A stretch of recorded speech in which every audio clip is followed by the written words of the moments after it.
Hello, I'm Edward Grabiec, and thank you for giving me the opportunity to pitch my short film idea.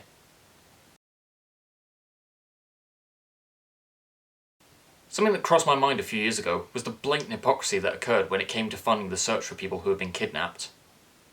To put this into context, I find it very hypocritical that certain parents will get funding to find their lost children, and other parents will not get that. And this has been an ongoing issue for a very, very long time. Fame the Hypocrisy Arises is a short story that addresses this hypocrisy, and does so in a way that includes the hybrid genres of crime, thriller, and mystery. This is an idea I started to work on a few months ago.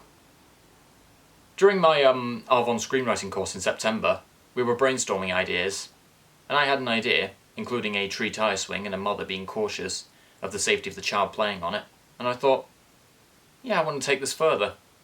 And I did. And then I thought of, the idea that she could have killed that child and tried to fabricate the story.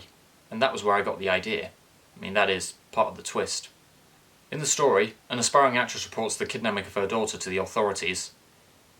Due to her moderate fame as an actress, the authorities begin to put funding into the search for her daughter, while she starts her own fundraising herself. And while this happens, lesser-known parents begin to protest the lack of funding for their own children, only to end up being murdered themselves. The story is set in the city of London, and in the beginning we see our protagonist, aspiring actress Sandra Wozen, reporting the kidnapping of her daughter to the authorities. Consequently, the authorities put thousands of pounds into the search for her daughter, while Sandra starts to set up her own fundraiser, and makes over 15 grand in the process, the goal seemingly being to find her daughter. Upon seeing the hypocrisy of the situation, Mother Stacey Wayne angrily protests the lack of funding to find her own daughter. Later on down the line, Stacey is found murdered, and her husband Lawrence becomes the main suspect. 4 years later, Lawrence is found dead in his own house, and the police believe it to be a suicide. Sandra offers to help pay for Lawrence's funeral, and raises a large sum of money in the process. Sandra has continued her fundraiser the last 4 years, and has raised over £600,000 from this, and she combines this with the £2,000 she raised to pay for Lawrence's funeral. We learn that she was the one who caused Lucy's death, allowing her to play on a dangerous tyre tree swing, which crushed her.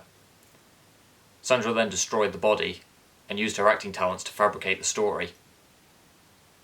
She was also the one responsible for the murder of Stacey, which she did to stop Stacey from ruining her chances of making money from the fundraiser. She also murdered Lawrence, and staged it to look like a suicide, so that she could steal his own profits herself. In the end, we see her making off with that money. Thank you for listening. Do you have any questions?